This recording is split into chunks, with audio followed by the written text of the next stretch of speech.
Hello, everyone.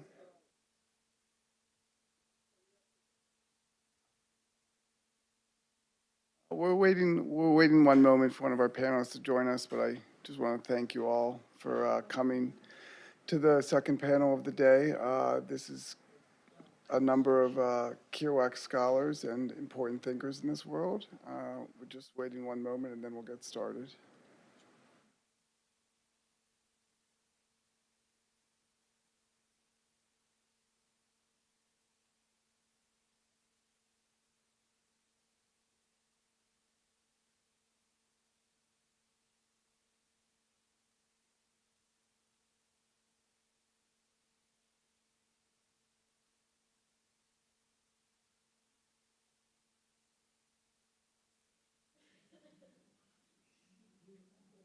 A lot of people came.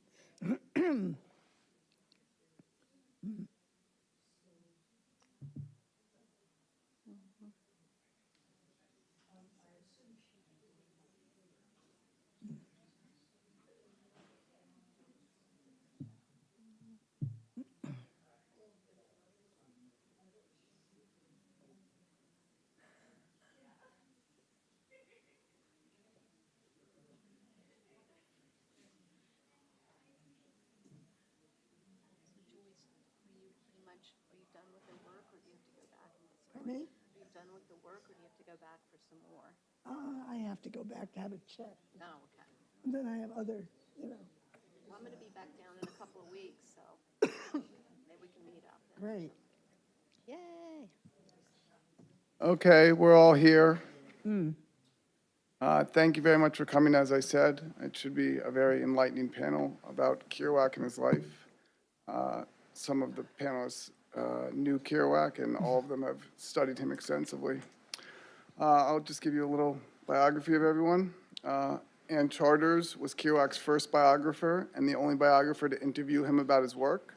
She published the seminal work, Kerouac, a biography, and Kerouac's first comprehensive bibliography. She was Professor Emerita of American Literature at the University of Connecticut at Storrs. Holly George Warren is the award-winning author of 20 books and has contributed to numerous publications, including the New York Times, Rolling Stone, Fine Books and Collections, and the Times Literary Supplement, among others. She is currently writing the estate-sanctioned biography, Jack Kerouac, A Writer's Life, to be published by Viking Press. In Joyce Johnson's book, Minor Characters, she wrote about growing up in the 1950s during a challenging period for women and her love affair with Jack Kerouac. In 1983, it won a National Book Critics Circle Award and more recently was cited by the New York Times as one of the best memoirs of the 20th century. Her Kerouac biography, The Voice Is All, came out in 2012. Her 6 other books include 3 novels and a second memoir. Johnson's work has also appeared in the New York Review, Vanity Fair, and the New Yorker. During her long career as an editor, she was responsible for the posthumous publication of Kerouac's Visions of Cody. Regina Weinreich, a filmmaker and widely published cultural critic, is the author of Kerouac's Spontaneous Poetics, one of the earliest full-scale critical studies of Jack Kerouac's literary work. She edited and compiled Kerouac's Book of Haikus and wrote the introduction to his You're a Genius All the Time. On the faculty of the Department of Humanities and Sciences at the School of Visual Arts since 1976, she teaches courses in beat literature and aesthetics. Regina is going to be our moderator, so she'll get things started, and then we'll hear a little bit individually from each of the panelists, then we'll have a discussion, and we'll have some time for questions at the end. Welcome, everyone. At the time of his death in 1969, Jack Kerouac despaired of his work's immediate future. Yet for Europeans hip to the American avant-garde, his books were news, inspiring the rucksack revolution at large among the young. That was also the year a mustard-colored copy of The Dharma Bums was pressed into my hand by an Irish tourist with long tresses, aghast that I, an American after all, had not read his favorite author. The cover illustration of the paperback featured a bearded traveler, a sandaled chick riding on his back, and some lines of copy describing the author as the man who launched the hippie world, the daddy of the swinging psychedelic generation. I could have been that sandaled chick. And if you want to see paperback copies that promote Kerouac in that kind of way, you can just visit the exhibition upstairs. I was finishing my coursework in medieval studies toward a PhD, and having just been introduced to William S. Burroughs, I thought to do my doctoral work on him until my department said, "Do Kerouac, at least he's dead." The idea was I could write something definitive about a writer whose career was done. What I found out in writing perhaps the first full-scale academic study of his work, he was the least dead writer. There was a reluctance to granting permission. In order to write a doctoral dissertation on Jack Kerouac, all a scholar had to do was prove that Kerouac's work, which was deemed ungrammatical, and his association with the so-called beats in general labeled know-nothing, in Norman Podhoret's words, all I had to do was prove that Kerouac was worthy of my effort. Astonished at the out-and-out hostility toward Kerouac as a writer in both academia and in the prevailing media, I wondered why did they not see what I saw? Poetic work influenced by European literary traditions, Asian traditions, a bit of Huck Finn, Melville, Celine, Dostoevsky. He was the real deal, a literary artist, an American original. Now here's how I became a collector. Most books were out of print, so I had to buy expensive first editions if I just wanted to read the books. The secondary literature included Ann Charter's Kerouac, a Biography, John Teitel's Naked Angels, and Tim Hunt's Kerouac's Crooked Road. Albert Murray's Stomping the Blues gave me the language to talk about jazz as a structural device for analyzing Kerouac's legend of Douloise. I did not meet Joyce until the early 1980s when I was working on the documentary The Beat Generation, An American Dream. She was writing minor characters and did not want to talk to me at that time.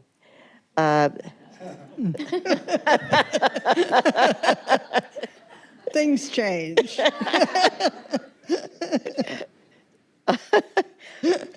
Her biography, The Voice Is All, came out much later. Of course, by that time, we talked to each other quite a bit.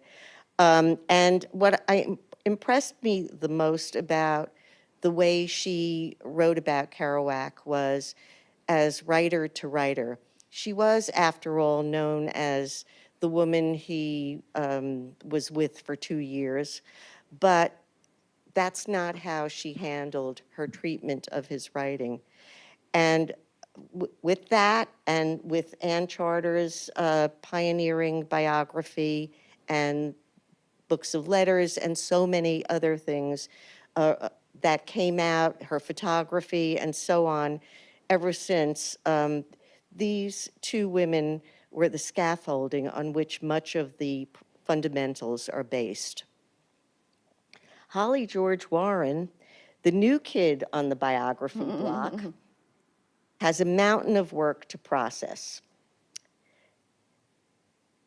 to provide a new updated window into Kerouac's genius. And I just want to say that, we're coming together now. We've come together many times over many decades. But this is a great occasion. And I want to thank Jacob Loventhal and the exhibition he put together here at the Grolier.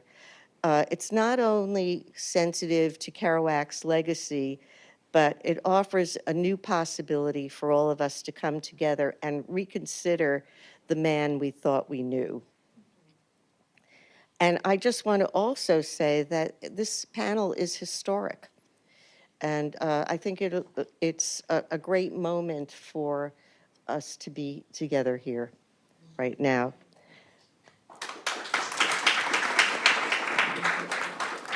And, and so with that, I will give you Joyce. Thank you. I'm a little hoarse today, so if it overwhelms me, Regina will read the rest of my statement. Right? Yes. Okay. Yes, absolutely. In our own idiosyncratic ways, we are all collectors, even Kerouac, who was poor for most of his life. Until he was 35, when On the Road was published, he had less than most people in the way of material possessions, not even a portable typewriter to take with him on his travels. But in his boyhood, Jack started saving all the pieces of paper that made up the tangible evidence of his own past, from the imaginary baseball games and horse races he was reporting on when he was 12, to the accumulating boxes in which he kept everything he'd ever written, including all the notebooks he filled with thoughts and feelings that he'd never expressed out loud. There were revelations in their pages that were key to understanding him, such as the fact that because of his French-Canadian heritage, he'd long considered himself only half American and had therefore written about the country he'd set out to know in the late 40s from the vantage point of an outsider. The boxes contained his unpublished novels, a few of them written in the French that was Jack's first language, as well as the manuscripts he'd started and abandoned during his long, exacting search for his own voice. All the letters he'd ever received from the remarkable people he'd known were also there, even the ones that had come to him while he was in transit. Jack's collection could have been and should have been an essential resource for 20th century Kerouac biographers. It added up to an extraordinary record of a writer's development and of a life that was huge in terms of the varied experiences it encompassed, even though it was cut short abruptly when Jack died at 47 in 1969. Although his name was still a household word, his books had fallen out of fashion by then, as the counterculture of the late 60s replaced the Beat generation. Because Jack had been so much in debt, the estate he left behind was valued at $1. But over time, as his work was rediscovered, his published books and the contents of his boxes, even some of the clothing he'd worn, would enrich the large Sampas family in Lowell, Massachusetts, who would become his unintended heirs. Although Jack had been haunted all his life by a sense of human mortality, he did not expect to die so young. I remember a conversation I had with him in 1957 about Visions of Cody, which he told me he considered his masterpiece. At the time, he thought there was little likelihood it would ever be published because it was so radically experimental. When I asked him why he'd written it, he answered, "So that I'll have something to read in my old age." Perhaps he also thought that if his extraordinary power to remember ever weakened, he'd be able to reawaken it by turning to his archive. In 1972, when I was working as an editor at McGraw-Hill, I was able to get Visions of Cody out into the world in its entirety, with a fine introduction by Allen Ginsberg. The surprising amount of attention it got immediately sparked a revival of interest in Jack's work that would soon get a boost at early 1973, when Ann Charter's pioneering biography came out. Many other Kerouac biographies would be published during the 4 decades, as well as memoirs by women who had been involved with Jack, including my own book, Minor Characters, in 1983. Everyone who wanted to write about Kerouac from memoirists and biographers to academic scholars, found themselves dealing with draconian restrictions on what could be quoted, as well as flat denials of access to Jack's papers, all designed to prevent their work from going forward. It almost seemed as if the Kerouac estate wanted Kerouac to be forgotten. The books that came out anyway were based on interviews that could not be fact-checked, and the dangerous assumption that Jack's fiction could be read as autobiography. The critic Seymour Krim went so far as to call Jack the father of new journalism. When I started to write Minor Characters, I intended to quote from the 24 letters Jack had written me during our love affair. When I asked for permission to do so, I received a stern warning from Jack's widow, Stella Sampas. "You may not quote," she wrote me, "from any of the letters Jack may have written you." It felt as if that important piece of my life suddenly belonged to her rather than me. But I dealt with this unexpected obstacle by converting some letters into phone calls and by finding ways to paraphrase Jack's words without losing the tone of his voice. It was a technique I would find myself relying upon again 30 years later when I was working on my Kerouac biography, The Voice Is All. Once more, I faced severe restrictions on quoting, this time from any of Jack's unpublished writings, even though his archive was now in the Berg collection at the New York Public Library. The Kerouac estate had even directed the library not to let me Xerox anything. Unfortunately, Jack had died, leaving everything to his 78-year-old mother, who had been paralyzed by a stroke. He had never thought far enough ahead to choose a suitable literary executor, someone who truly loved his work and whose decisions would not have been based solely upon financial considerations. When Gabrielle Kerouac died in 1974, Stella Sampas, who had been taking care of her, was the next to inherit Jack's estate. In 1969, in the aftermath of Jack's death, she had packed up the household in St. Petersburg, Florida, carefully saving what Jack had left behind, including the ashes from one of his last cigarettes that you can find today in this exhibition. She'd packed the scroll of On the Road that was sold last month at Christie's for a record-breaking $11,135,000 to the country singer Zach Bryan, and all those cumbersome boxes of papers that might turn out to be worthless. Stella shipped everything north to Lowell, her hometown, as well as Jack's, where it got stored in the barn where her brother, John Sampas, a man who had difficulty finding a steady job, kept the old furniture he sold in flea markets. Because his income was still uncertain in 1990 when Stella died, the Sampas family decided to make him Jack's literary executor. Perfect. Although Stella had bequeathed the earnings from each of Jack's published books to her other siblings, she had left John only those unpublished papers that biographers were not allowed to look at. By the time Jack's archive was acquired by the Berg Collection in 2001, to the great relief of Kerouac scholars, it was no longer intact because he had been selling off portions of it to dealers and private collectors. It would also not be accessible to anyone for the next 10 years unless you were the presidential historian Douglas Brinkley, who had recently been chosen by the Kerouac estate to write an authorized biography and had received a six-figure advance from Penguin that he split with the estate to do so. The deal had been set up by Jack's agent, Sterling Lord, who was receiving a very substantial commission since Brinkley was also one of his clients. It was Sterling Lord, I discovered just recently, who had been advising the Kerouac estate all along and who had been responsible, at least in part, for its unusually restrictive policies. Brinkley had had a predecessor named Aaron Latham, a New York Magazine journalist who had written the biography of a Hollywood star and was also a client of Sterling's. In 1972, he had become Kerouac's designated authorized biographer, and like Brinkley, had agreed to share his earnings with the estate.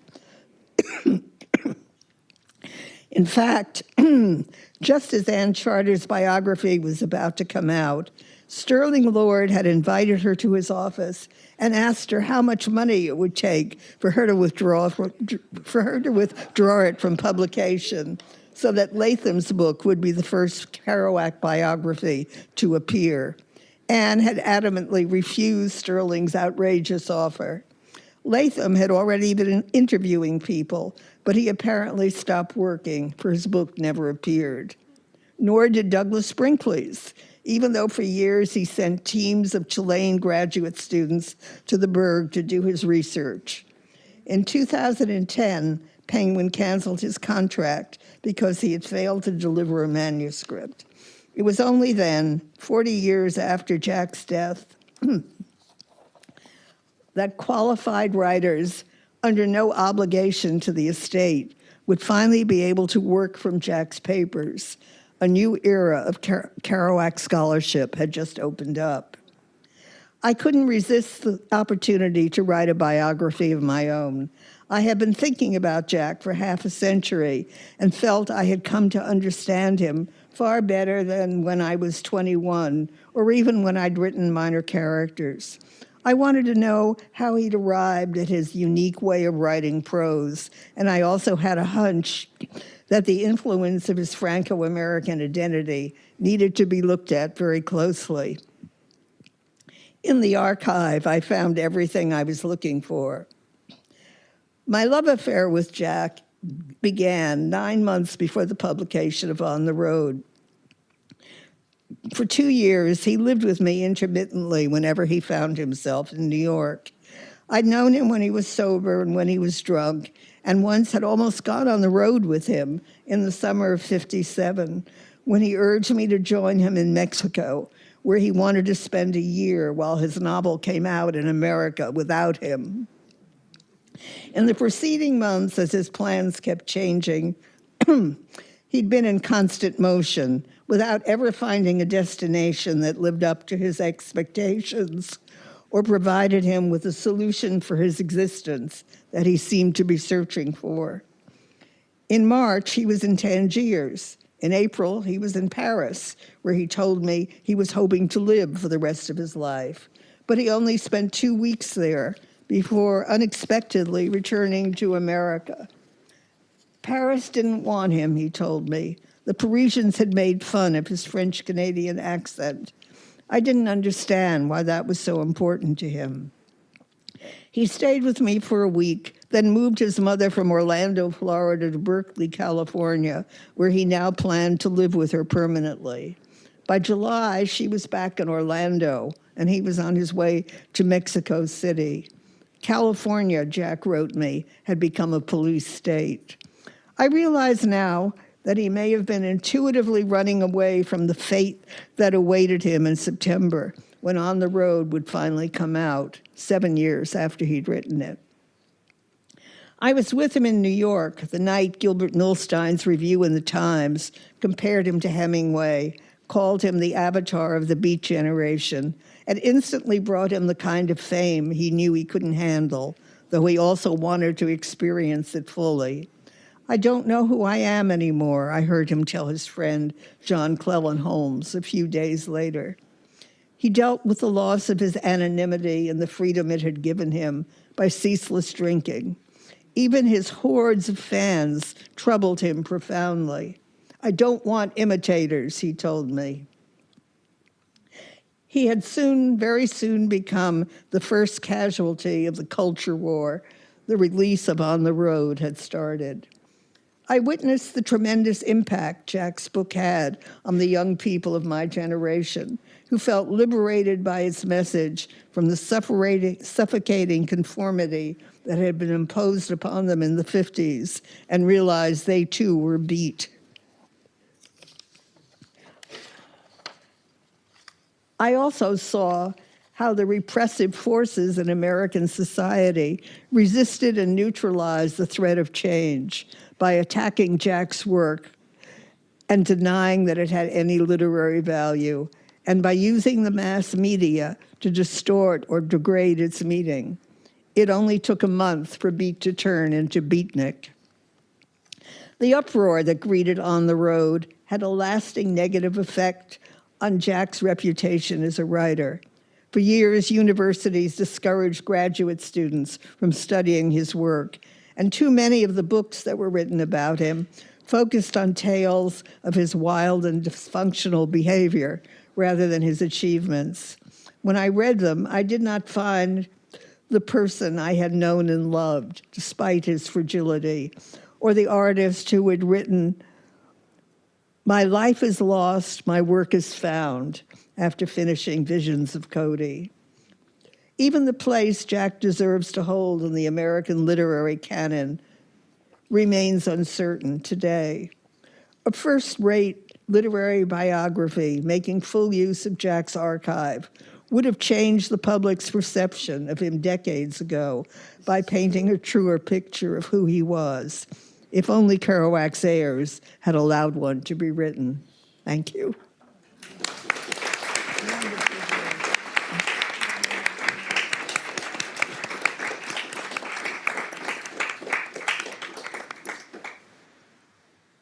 I'm going to start by reading a little bit of Kerouac letter to Ed White in July of 1950. Quote, "In my work, I will be able to reflect these mysteries in a glass, a fiery glass with a pen that spurts golden fire. I guess I want to be an angel of some kind. That is a fact. Not for immunity, but for the right to be near God." End of quote. And that Kerouac wrote in a letter to Ed White in July 1950. And as you know, the collection upstairs has reference to the letters of Kerouac to Ed White. I thought I was going to be first because I was charters, alphabetical, right? So this was supposed to start everything. Let me begin, I say. But somebody gave me the idea it was alphabetical. So I'm simple. Let me begin by thanking the Grow There Club for hosting the evening panel on Jack Kerouac during their exhibition of Jacob Lowenthal's collection of Kerouac correspondence, manuscripts, books, and ephemera. It is my great pleasure to be part of this evening's celebration of Kerouac's genius and his contribution to American literature.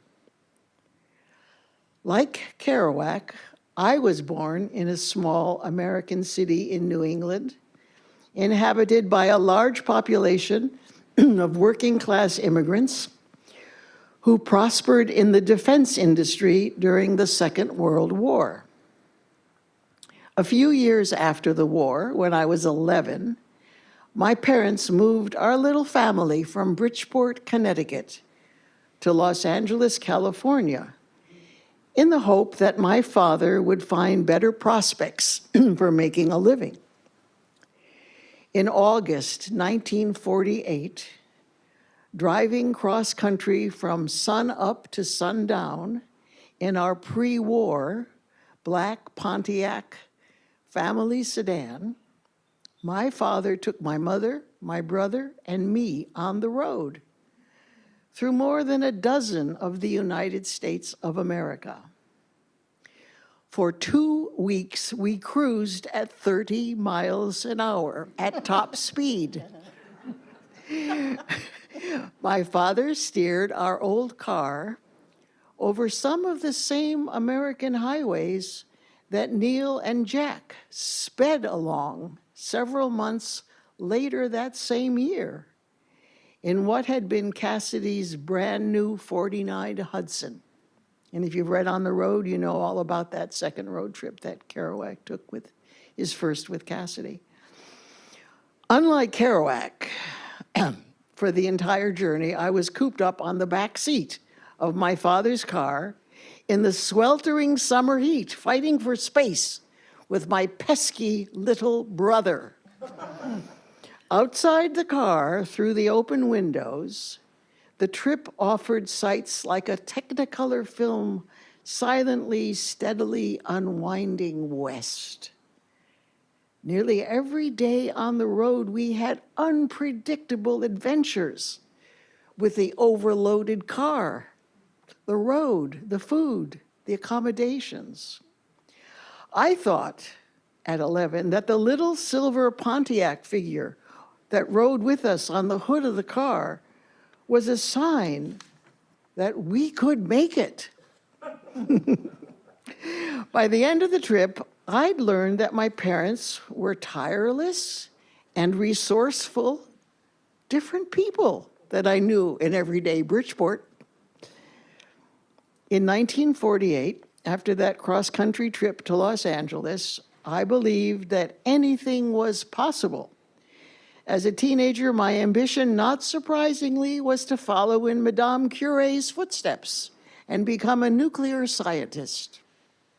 In 1953, it took only a few weeks in the freshman physics class at UC Berkeley to shatter my illusion that my, my future lay in scientific research. Not only did I find the material mostly incomprehensible, but I also realized that I didn't want to be a scientist.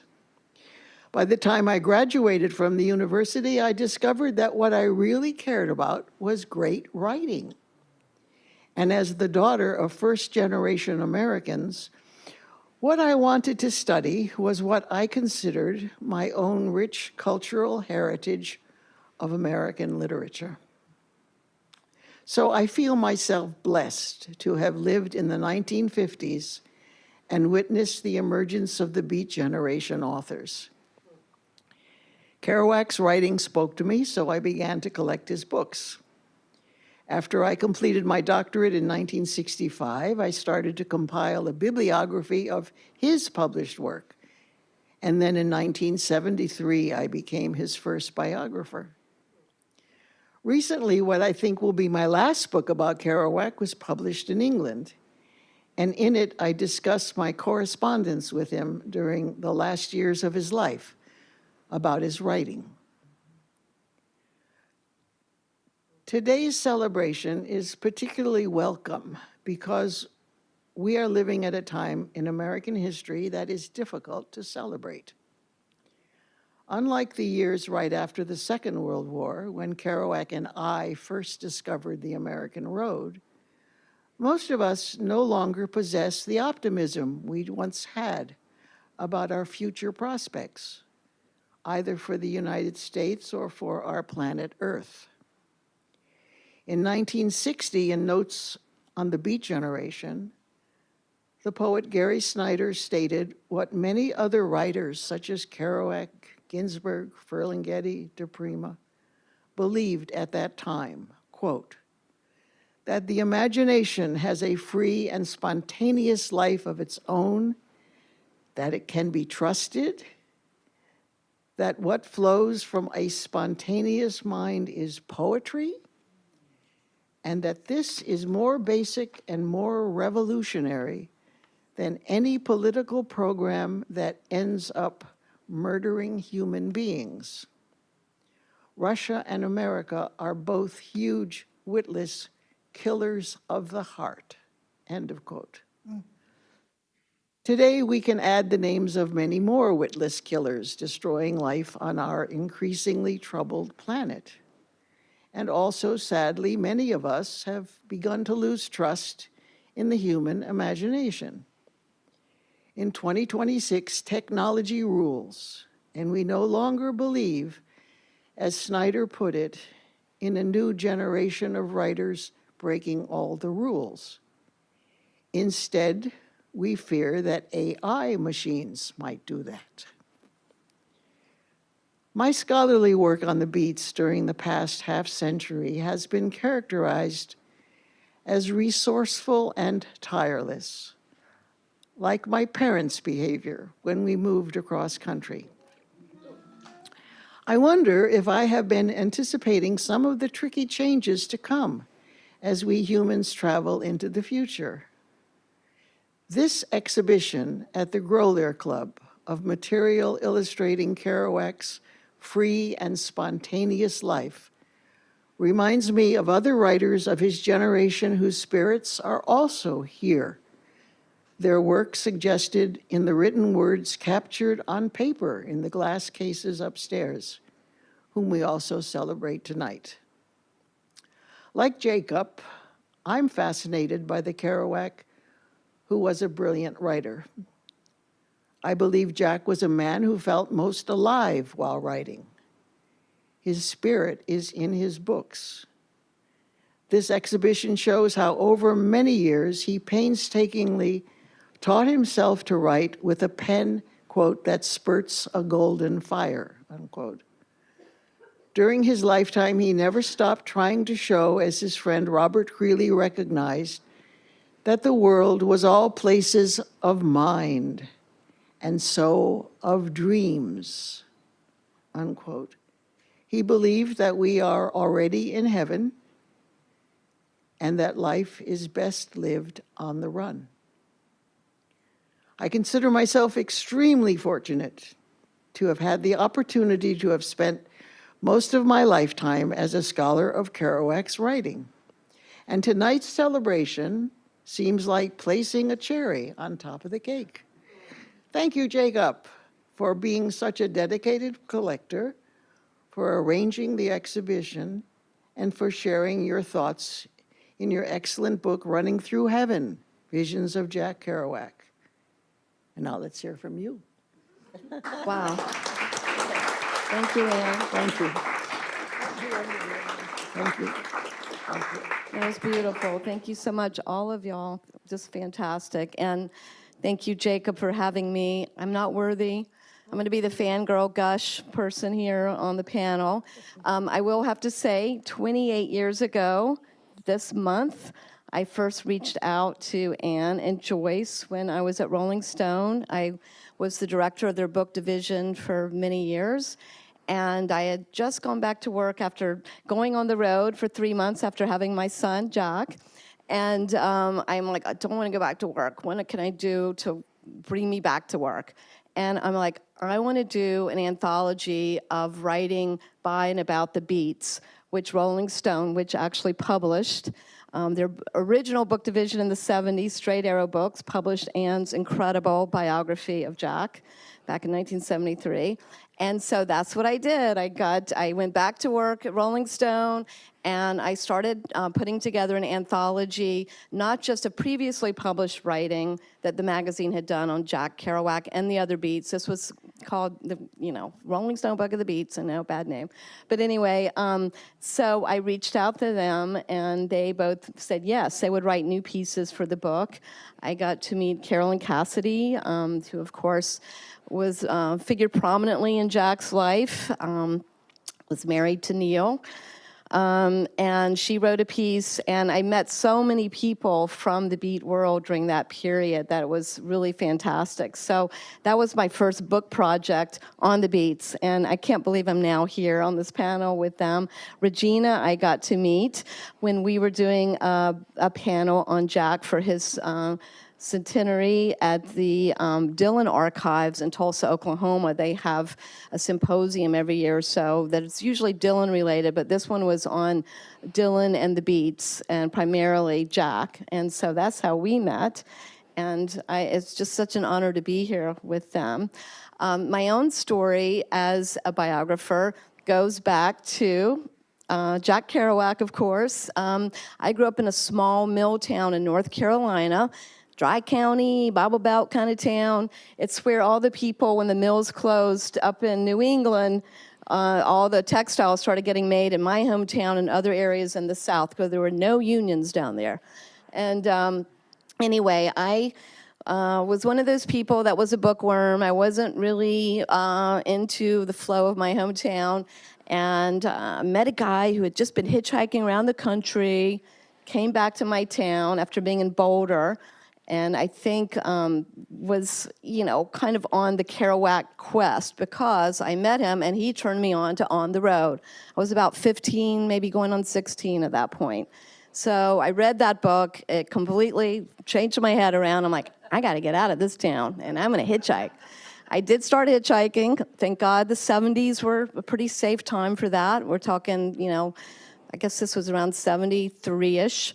And then soon thereafter, as soon as I finished On the Road, I read Ann Charter's book, her biography of Jack Kerouac, and I was floored by that book. I'm like, God, which one do I like better, just to be honest, at the time.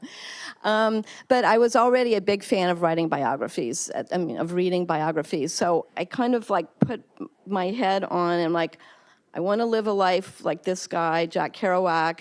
I kind of saw myself as Sal Paradise, being kind of the witness to what was going on, being with the crazy people, with the Dean Moriarty behind the wheel and all that kind of stuff. But then I wanted to be able to write about it, and I loved the way Anne wrote about Kerouac in her book. And so it really kind of started me on my path. I went to the University of North Carolina in Chapel Hill, which was the one progressive town at that point in North Carolina in the mid-1970s. And lo and behold, I had a professor there, a guy named Gordon Ball, who was a protege of Allen Ginsberg's. Well, believe it or not, he taught me the history of film class, and as y'all know, Jack Kerouac was a huge film buff. Loved the movies, going back to childhood, growing up in Lowell. And anyway, somehow we got to talking, and, it turns out, I was a Kerouac fan. He's like, oh, do you know Ginsberg?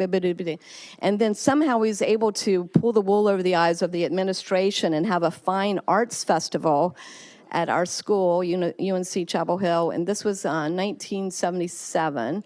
And he brought in Allen Ginsberg, Peter Orlovsky, and William Burroughs to give readings and to hang out with the students. And because I had become friendly with him, I got to go to these receptions and everything. I'm like, wow, oh my gosh, I've got to move to New York City.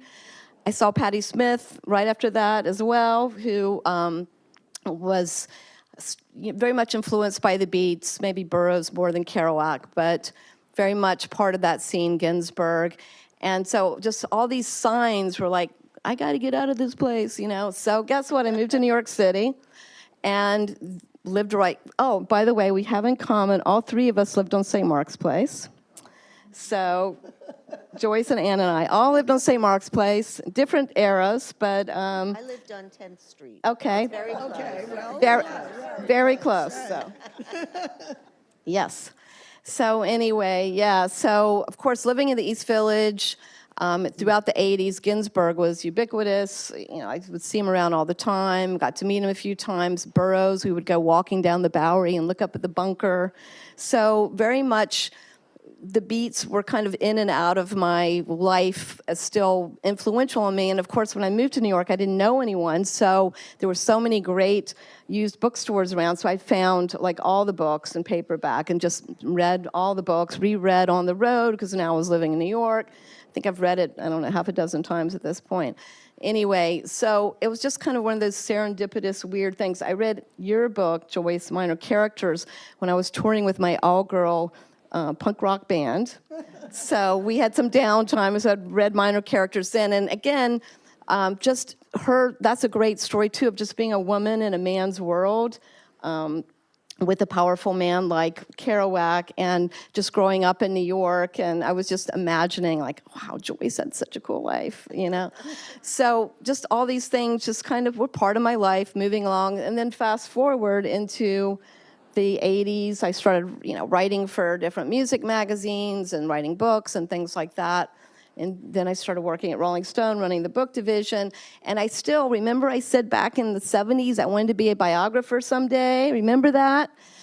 So I got to work with some amazing writers when I was at Rolling Stone, especially running the book division, putting together anthologies of people that really were some of the pesky new journalists from, some of whom were definitely inspired by Kerouac for sure.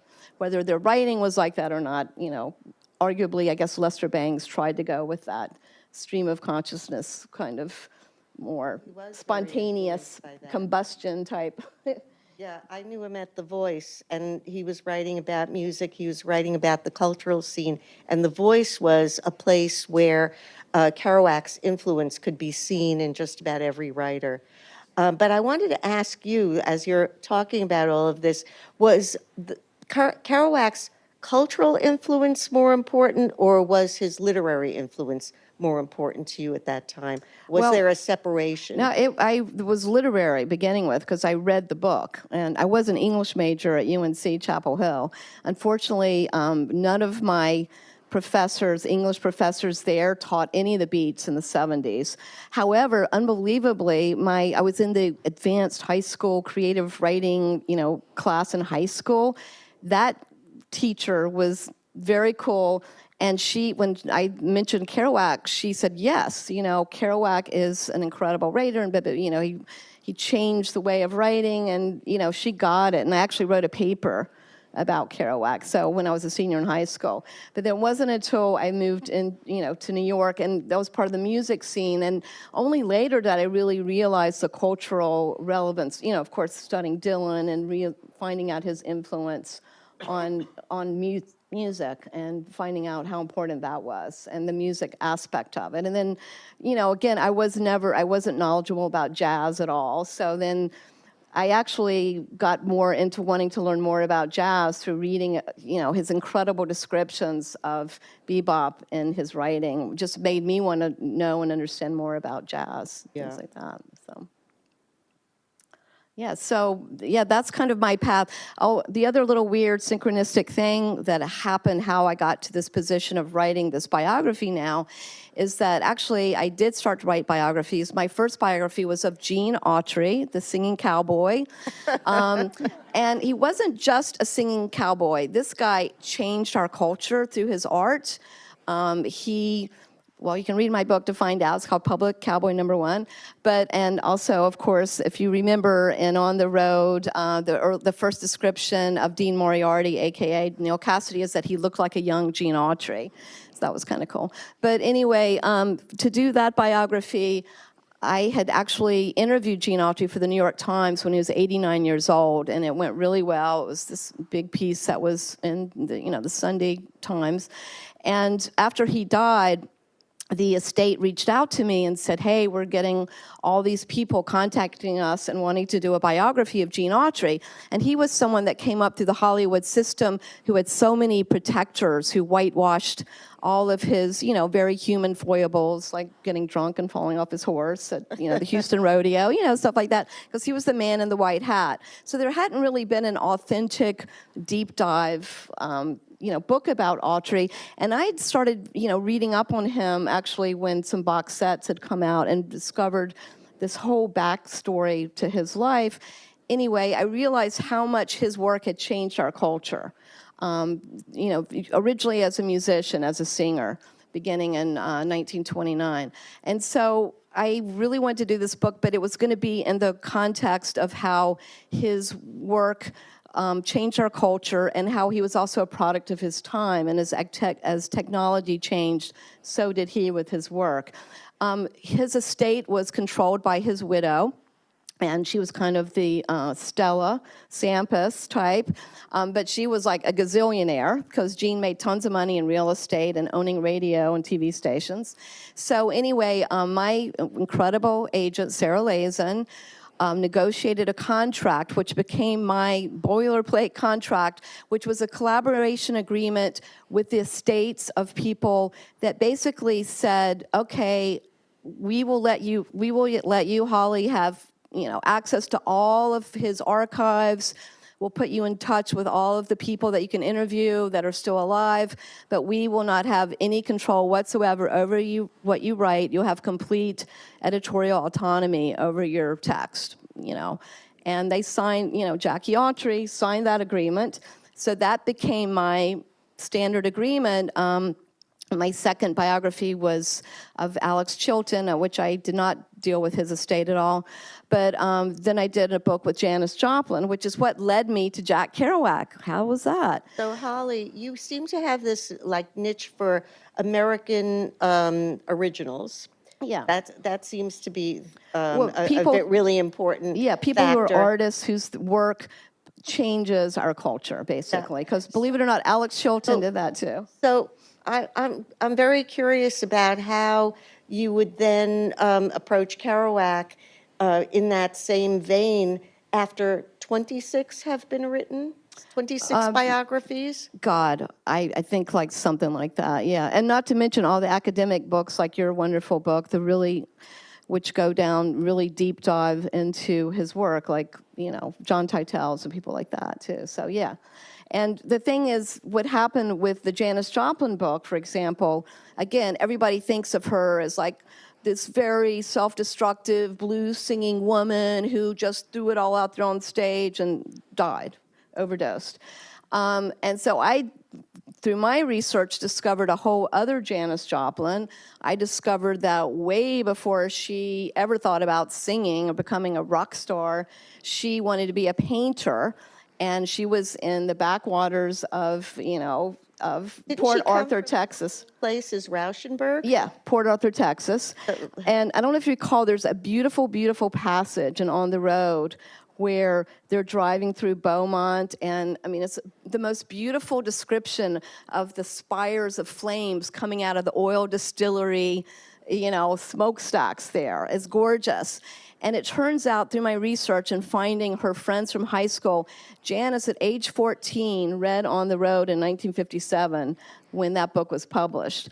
And that's what changed her life. It was that book that got her out of Port Arthur, that made her move out of a segregated, very racist town, embrace Black culture, and find her voice as a singer. And it was through the beats, through reading that book. And weirdly enough, during the pandemic, when a lot of people had time on their hands, I was at home working on projects, and I was contacted by the agent for the Kerouac estate, who is now being run by the younger generation. Of the Sterling Lord Agency. Yeah, well, Sterling died at 101, so he was no longer doing the estate anymore. At this point, I think he was like 99. I did get to interview Sterling, by the way, when he was 100 for the Jack book. But anyway, by this time, he had Andrew Wiley, was the new agent. Anyway, I had worked on a book about the Rock and Roll Hall of Fame with Andrew Wiley's, one of their agents. So Jim Sampas, who was the younger generation, former singer-songwriter, music producer, more my generation, was now in charge of the literary estate. They decided they wanted to find a new person, a woman, because of this great tradition of women writing about Kerouac, to maybe write a new biography, since the Doug Brinkley book didn't work out. Exactly, right? So anyway, they contacted me completely out of the blue and said, hey, if you can get a book deal, we will open the archives, we'll give you permission to quote from anything you want, unlike you guys were stuck not being able to quote. The three of us were discouraged. You were encouraged. Yeah, by and a new generation, thank God. I'm wondering about something here. Is it easier, better to have known the writer or the subject of your biography, or is it better not to have known him? Well, so this is my fourth biography. I interviewed Gene Autry once, that all-girl punk rock band I told you about, Clambake. I'm sure y'all remember this. We were actually produced by Alex Chilton, so I did know Alex. And actually, for me personally, and everyone's very different how they handle biographies, I just throw my whole thing into that biography, and I feel like I just want to know that person through and through. So it was a little awkward for me since I had known Alex, and he was famously very anti-press. He was kind of like Jack in a way. He became a huge pop star, overnight sensation when he was 16, and it kind of ruined him for a while. So anyway, so in a way that kind of hampered my freedom to really dig deep, but I finally got over that and did it because he had passed away. None of the people I've ever written about were alive when I started doing the biography. Of course, Gene he died when he was 91. So for me personally, I think it's a little better not to have known the person, because I feel like it's more of a discovery. I don't have anything to judge it against, although reading Anne's, who did know him, and Regina, and Joyce, who knew him, reading their books and getting their perspective of him is really, really helpful. But, a biography is like Rashomon. There can be 4 people in the same room at the same time. They each remember that event very differently. And everyone has a different perspective. So it's like a puzzle, putting all the pieces together. Anne, what do you, Joyce, you wanted to talk about I'd it? like to say something. Yeah. When I first knew Kerouac, I had no idea that I would ever write it. I couldn't even imagine writing about him. I was working on a novel, my first novel, when I met him, and I thought, that all my books would be novels. It was only, and I had a long hiatus in my life when I didn't write because I was sort of overwhelmed by my job and supporting my child and so on. I was, there was just no time or energy for the writing. But then I got back to it, in my 40s. I wrote a novel, and then, I suddenly was like 25 years after I had known Jack. I suddenly felt that with the passage of time, I was able to see my whole experience in a different way, more objectively, and as a kind of that although I had the unique experience of knowing Jack, my life was in a way had been sort of representative of a certain kind of young woman at that time, and I wanted to write about the impact that meeting Jack and the Beat Generation had on my life, and my own progression, because if I had sat down in my 20s to write about Jack, it would have been a very limited story. We had this love affair. It didn't work out. It'd be a little story like that. But I had, by the age of 43, I had objectivity, and when I look back on my younger self, it was like looking back on a different person.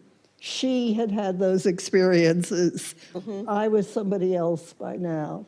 So when you did but yeah. Wide Open is actually about that separation of the younger self and the Exactly. older self. That's the book of the correspondence that Jack and I had. Yeah. But In which was I- it still painful, though? Because there were so many painful things that you had to go through.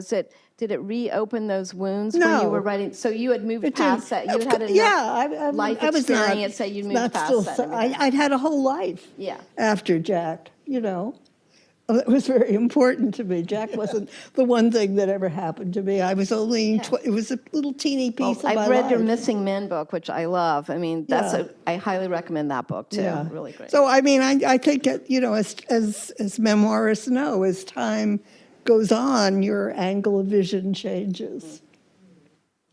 Well, when I wrote about Jack, I had only worked with him for 2 days on the bibliography, and that was 3 years before he died, and it was just before his mother had the stroke. If I'd gone 2 weeks later, he would never have let me in because his mother was in the hospital with the stroke. So I was extremely fortunate in that he asked me to come as soon as I wrote him. Could I work with you on the bibliography in 1966? He said, yeah, and it came 2 weeks later. And if I'd waited a couple of weeks, his mother would have been in the hospital, and it never would have happened. And I was profoundly disturbed by the 2 days with him because he was so drunk. I came at a time when he was really lost in his drinking, and he looked terrible. He was mostly concerned about the way he looked. And judging from the wonderful photos that you have of him in the proof sheets, Yeah, there you go. There you go. I did a bibliography first published in 67, and I used one of my photos of Jack. I was very proud of the photos I took of him. I was aware that he didn't like them because he looked so horrible. He looked bloated. When I first saw Jack, after I drove to Hyannis to do 2 days with the bibliography, I didn't believe the man who opened the door of the house that was his address was Jack. I thought it was his father. He looked so old, unlike the beautiful pictures on the road and the Dharma bums. But I, didn't try not to register my dismay. I thought I would fall under his power and be swept away sexually. And I was very upset about it because because I was married. I didn't want to have an affair with Jack Kerouac. And then the door opens, this man is standing there who looks like his father, and I thought, oh God, thank God, I was 29, okay? So I was a little younger than you were at the time you wrote your biography, and quite a bit older than you when you had the affair. So I was in a good place, okay? Anyway, the point is that when I wrote the biography, which is what I'm trying to rope my way toward, I was doing it in Sweden, in Stockholm. We'd been very lucky after my husband and I and our 3-year-old first child went to Stockholm as a war protest against Vietnam, Cambodia, actually. We moved there in 1970, and I began the book about 3 months after we moved there, thinking I was going to write a book about all the poets of the Beat Generation. I had spent years interviewing everybody. This was after Kerouac died. No, just before, and after too.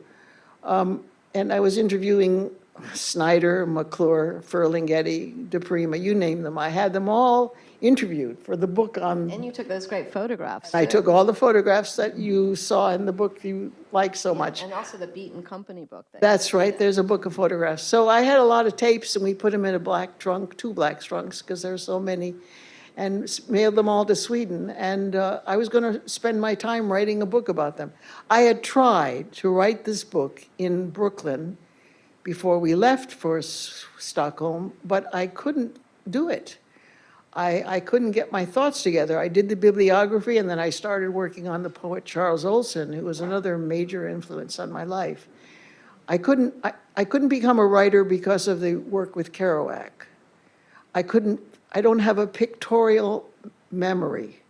Kerouac's memory was astonishing, and he saw in pictures. He always said, if you get stuck, just think of the picture better. And in my mind, there are no pictures. There are no pictures unless they're photographs that I've studied many times because I love the people in them. But I don't have a pictorial memory, and some people do and some people don't. It's just one of those things like perfect pitch. And he had it, and he had it in a terrific degree. So I was stuck trying to become Kerouac as a writer, as a young person reading his books. I couldn't do it, and I didn't even try. But what I thought I could do was write about all the poets. And then in Sweden, I realized I didn't have the time to do that, and I was so far from California and Stockholm. You could never just, go over there and ask for Ferlinghetti what you had questions about. So I had to restrict what I was doing, and I thought, okay, I know Kerouac's work. I've read every word. I've been in love with his work for a long time. I'm just going to write about one person. I'll write a biography of Kerouac. And it was not my first biography, like you and Gene Autry. My first one was someone I also believed had tremendous cultural significance.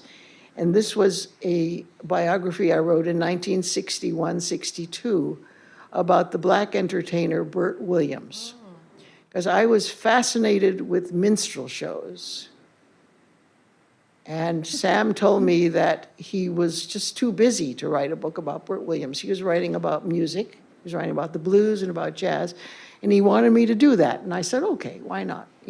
I had nothing to do better than read books, so I decided to write one, and I wrote a biography of Bert Williams. after researching a while at Harlem in the Schomburg.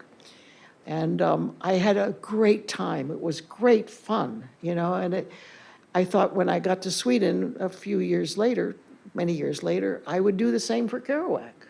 It's because I'd had so much fun writing about Burr Williams, and because Kerouac's books meant so much to me. And I had read them all. He was also dead, which was another factor in 1971. He'd been dead for 2 years. And it was only then that I decided I would write the biography that is Kerouac. And then we heard about Aaron Latham getting the contract, because Sam was employed by a Swedish record company who sent him to New York. And he was in New York doing some recordings when he heard that Latham was going to be the authorized biographer. He knew that I wanted to write a biography about Kerouac and that I was marooned in Stockholm. And when he came back and told me that, I was appalled because I was an academic, basically.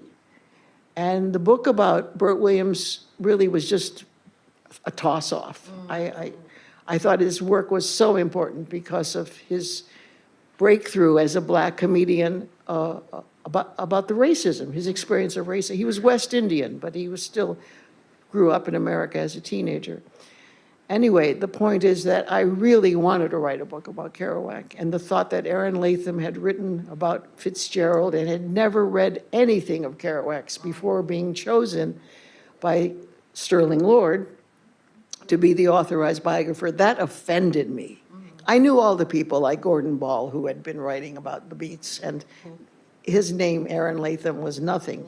So that bothered me. I was indignant, and that's bad. Don't get me indignant, because I really was going to do this book.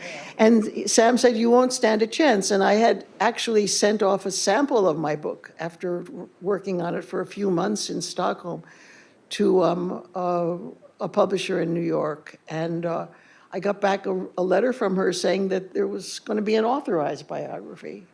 This would have been 1971, and I was told by this editor that there was room for only one book about Kerouac, and the authorized biography was going to be the one. So it was too bad. I'd sent her a sample, and she returned it with regret. So Sam said, well, listen, we can do this quickly, because obviously Aaron Latham has to read all Kerouac's books first, and that's going to take him a few months. He said, if you write in the daytime and I take what you wrote in the daytime and turn my magic pencil and to work, he didn't do anything with the typewriter. He used a pen and a pencil.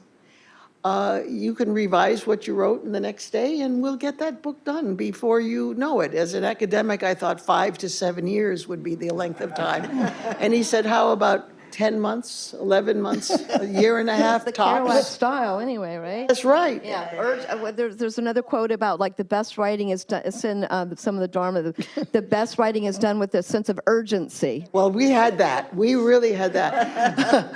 And the thing about this was that it was just a lot of fun.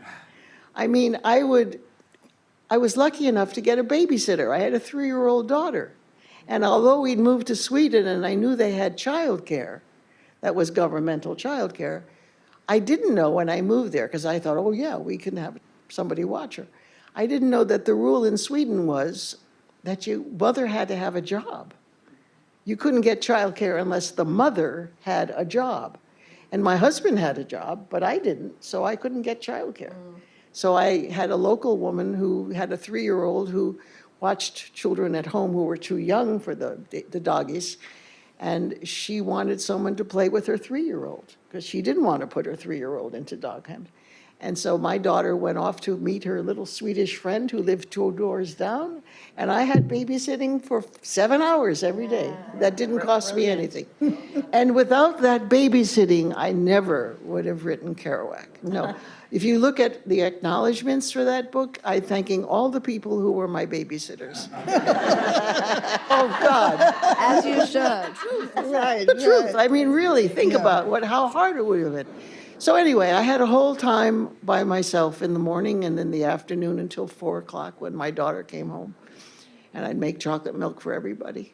Well, I think the book had a really cool cachet, too, because it's straight arrow press at that time was still cool, back then. So I think your book reached the audience, people like me, the younger people, and then the readers of Rolling Stone and people like that were very interested in Kerouac, that maybe like an Aaron Latham book would have never even probably reached. That's interesting, and no one ever said that before. Thank you, that, Ollie. that is a really important factor. But now I want to pivot slightly, or maybe majorly, to the question about Kerouac and the Beat Generation. The idea that he was determined to be recognized as central to American literature in the canon. He knew who he was. Yes. And yet, here he was lumped in with the beat writers or called beat, and he didn't like it.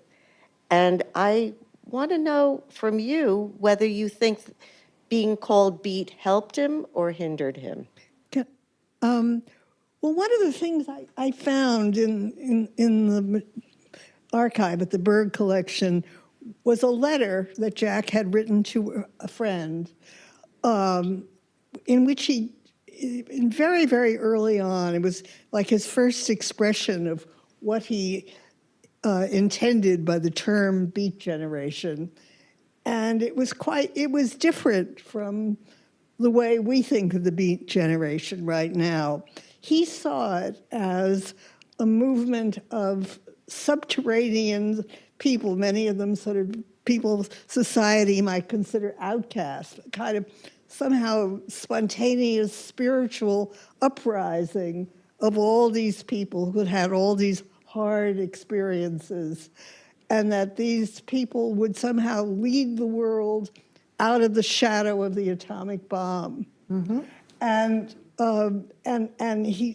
this is very interesting, that he thought that this movement, the vanguard of this movement, would be black beboppers who were totally fed up with their situation. Mm-hmm. Well, that's very different. Then John Cleveland Holmes, was excited by the idea of the Beat Generation, and he defined it in a different way. He came out with an article a few years before On the Road appeared in the New York Times Magazine, and he and his Beat Generation was the examples that he gave.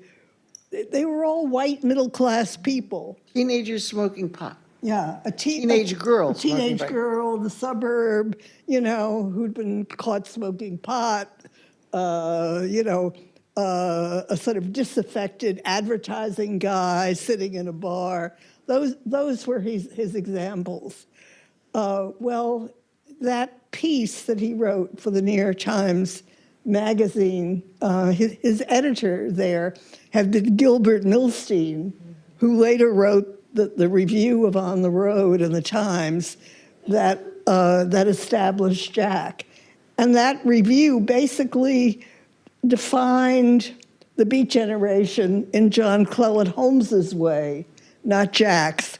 And I think, and part of the trouble Jack had was that he was suddenly made the representative of an idea that was no longer his. I think that was very troubling to him. The other thing that I think also, troubled him a lot was the fact that he had originally written the book with the protagonist, Sal Paradise, as a Franco-American, but then he felt that if the book had a Franco-American protagonist, nobody would be interested in it because there was so much prejudice against Franco-American people at that time. So he changed it in the published book he made Sal Paradise an Italian, Right. And I think he felt ashamed of that. Agreed. So he was in a very uneasy position when he was called upon to be the spokesman. And he was also he really was a very shy person in a lot of ways. So his public appearances were really an ordeal for him and acquired a lot of alcohol to get through. So the public's impression of him was very much formed by these appearances. Well, this is very true, what you just said about the fact that Kerouac's definition of the Beat Generation was really shifted by Holmes. Actually, Sam and I both wrote biographies of Holmes as well as Kerouac. And we talk about this in the second one when we talk about Holmes's life. And what you said is absolutely true. Kerouac sneered when he said beat insurrection on the interviews. If you look at him closely, he's sneering because he doesn't believe in the term. It's not his term, as you just said. It's Holmes's terms. And nobody really cares what Holmes thought or had an influence on Jack, but you'll care because it was incredibly important, what Joyce just said. Yeah, and later on, I mean, in later letters, even into the 60s, he would say, when people would write to him, he'd even respond to fans, and people would say, I'm at beatific.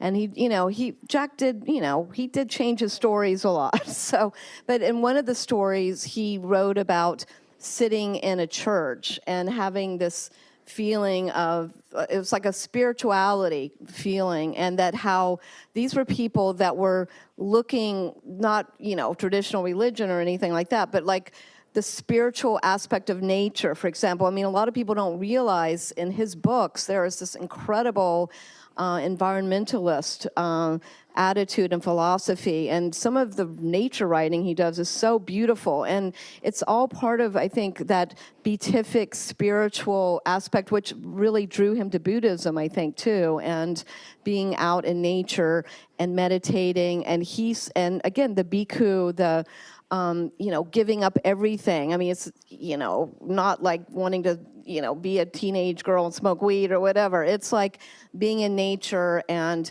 getting the spiritual kind of, illuminations and things like that. And that's what he meant with the beatific idea.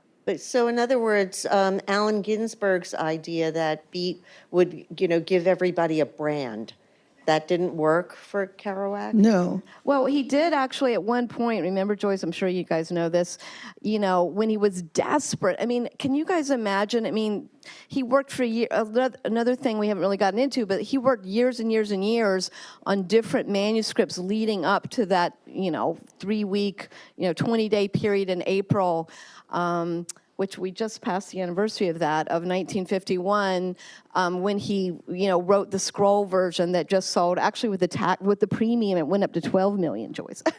So anyway, but he had done many, many, many manuscripts for years, and then he finally finished it in 1951, and he was laughed out of his editor's office, this guy, Robert Giraud, who had published his very traditional Thomas Wolfe inspired debut novel called The Town and the City, when he went to him to see if he would publish his breakthrough book. And he'd been struggling to, as Joyce writes so eloquently in her book, The Voice Is All, I highly recommend reading that, because how he was so desperate to find his own unique voice, which through his bilingualism and his background and experimentalism, and he was probably the most well-read person ever. I mean, this guy was a bookaholic, writeaholic, as well as alcoholic. Yes, one of the biographers actually said that he didn't read.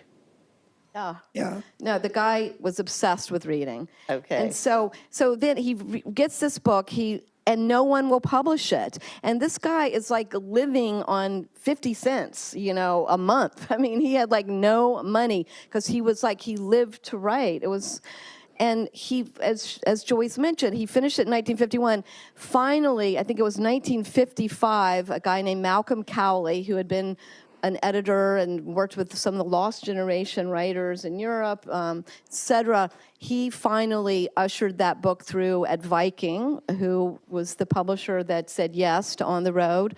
But of course, then they had their legal department who were very nervous because the original scroll version had all the original names like Neil and Alan. It had some more sex in there too that was taken out because of worries about libel. There was, a few well-known individuals who were, kind of called out in the book, and they had to be either taken out or downplayed. So poor Jack had to go back and revise to get it so that it would be published, because he really did want people to read his books. I mean, he would sometimes say, I'm just going to write the books for myself. I don't care if anybody else read them. But I think he really did want people to read his books. So finally, in 1957, it finally comes out when Joyce is there to witness the day. He gets this rave review in the Times. But then guess what happens? Like my mama used to say down in North Carolina, be careful what you ask for because you might just get it. So that was like very much what happened with Jack, and the bombardment of like the so-called overnight success and becoming the, it boy of the beatniks and the beat generation and all that was just so destructive for him. I'd just like to say, the book was written in 1951. By 1957, Jack was a very different Jack. Yeah. He was like 35 at that point. And it's interesting to think about what if On the Road had originally come out in very shortly after it was written. It might not have been as popular, because by 1957 we had gone through a very repressive period in this country, and young people who were called the silent generation, and defined as people who just wanted to get along and conform and wouldn't make waves. Underneath the surface, we were seething, when On the Road, Allen Ginsberg's Howl, and then On the Road, their messages were so strong and so powerfully delivered that it just hit a nerve with a lot of people. And 1956, when Howl was published the year before On the Road, I don't know if you guys remember this, but guess what? City Lights Books, the clerk who sold the book to an undercover Fed and Lawrence Ferlinghetti were arrested for selling obscene material, for selling Allen Ginsberg's Howl. The book was, banned. It was, talk about, this was like McCarthyism had been happening after World War II when Jack was on the road from 1947 to 1950. The whole Red Scare, McCarthyism, that was totally in full swing. The whole homophobic period. which is that in the 70s, when I told people that I was writing a book on Jack Kerouac's writing, one of the fathers of one of my friends said to me, well, he gave me permission to get divorced. What? and we were talking, he said, yeah, the first sentence of the published 1957 version, not in the 1951 version, which, by the way, is also published at this time, said, I first met Dean not long after my wife and I split up, which, to us is like, oh, so what? But in 1957, that was like, what? Because that was a time when Adlai Stevenson, for example, running for president, I think the campaign against Stevenson was, well, if he can't keep his family together, how can he keep the country together? And look where we are today. Yeah, exactly, right? I think one reason there were a lot of women who responded very, very strongly to On the Road, as well as men. I know Jack today is sort of routinely accused of sexism, but that's, misogyny was so permeating the air at that time. It was like, that was the air everyone was affected by it. But Jack, in On the Road, There's one part of it where he's talking to a waitress that he meets, and she has this sort of dreary waitressing job, and she wants to get married and settle down. And, don't you want more than that? He felt, people should open themselves up to a wide variety of experiences and not have, these narrow little prescribed lives.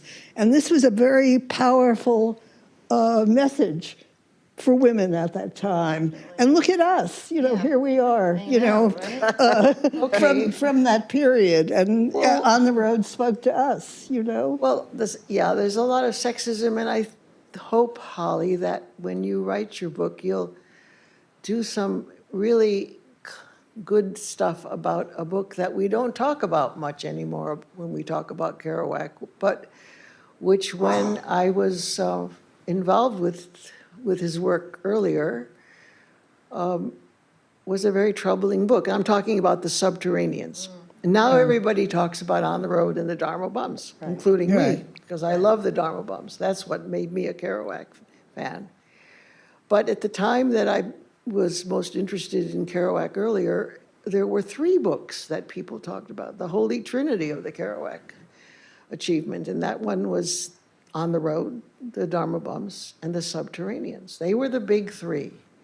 And you talk about his publication record, it suddenly stopped being a 3rd book. There was very little mention these days of the Subterraneans, which is one of his greatest books.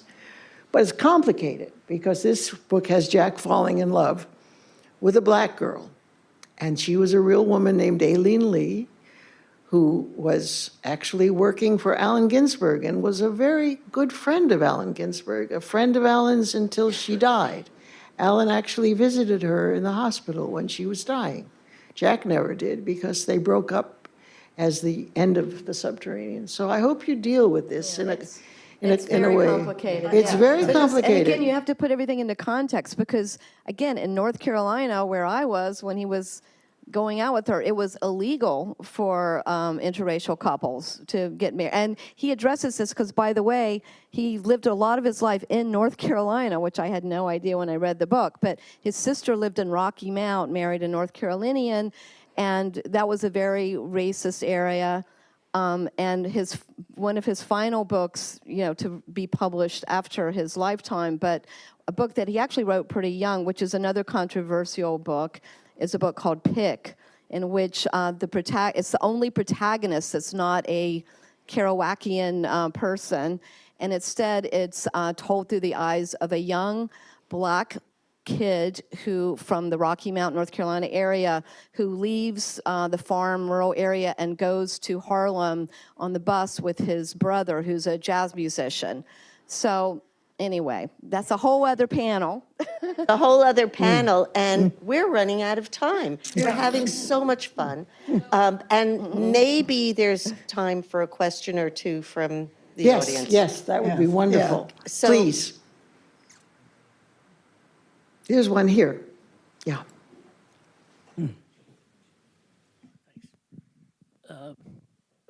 You mentioned John Kenneth Holmes. You said you did a biography of John Kenneth Holmes? I did, yeah. Yes, right. Well, Sam and I did. Brother Souls is the title, right? Yeah. It's I- a great, great book. I highly recommend it. I didn't University of Press of Mississippi. know that. Oh, it's a very thick book. I was a good friend of John Clown Holmes. I spent much more time with him than I did with Kerouac because he lived in Connecticut in Old Saybrook and I was teaching in stores. I just wanted to say that I haven't read Kenneth Holmes in a while, but I remember thinking at the time that next to Kerouac, he was the number 2.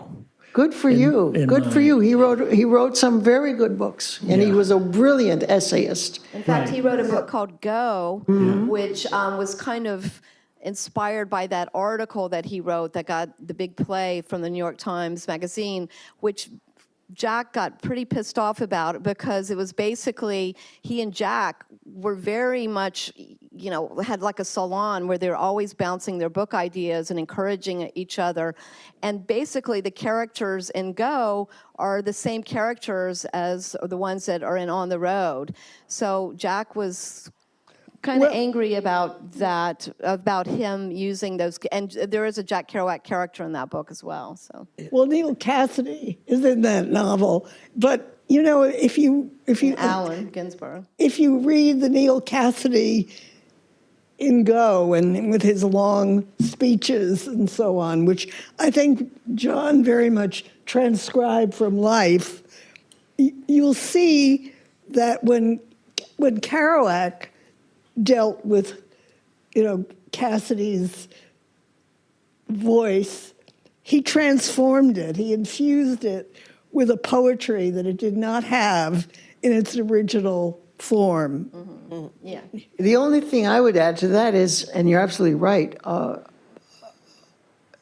that I think, and we say this in the book, that we wouldn't have that miraculous 3-week burst of writing that produced the first On the Road if Jack hadn't read the finished manuscript of Go.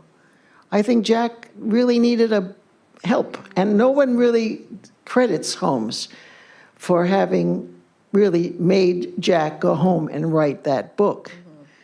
He was, took years, but what was the real catalyst? I think, of course, it was the Joan Anderson letter, et cetera, et cetera, et cetera. But in all the 25 biographies, I think Holmes has been greatly shortchanged in that respect, that without him, thank you, because it angers me that people, don't get a clue, But I think, it was kind of like that rivalry thing. I think really, like I said before, there's that great quote from Jack, like, the best writing comes from a sense of urgency. So he's like, He had it after he read once he finished Go, boy, there was an urgency. Exactly, because first he and Jack came up with the term, Beat Generation in a conversation with John Cleland Holmes. And just when they're drinking, they would just philosophize and talk ideas. And in fact, John was, I think, one of the first people to read On the Road, the scroll, and loved it and gave him great feedback. Yep. He was a very positive, Absolutely. but they John had to was have that little rival. It was just like John and Paul and the Beatles, right? Also, at the anniversary of On the Road in 1982 in Boulder, John was present, and he really encouraged the audience to not to imitate Jack, but to find their own road. And with that, I'm sorry, but we have to shut it down.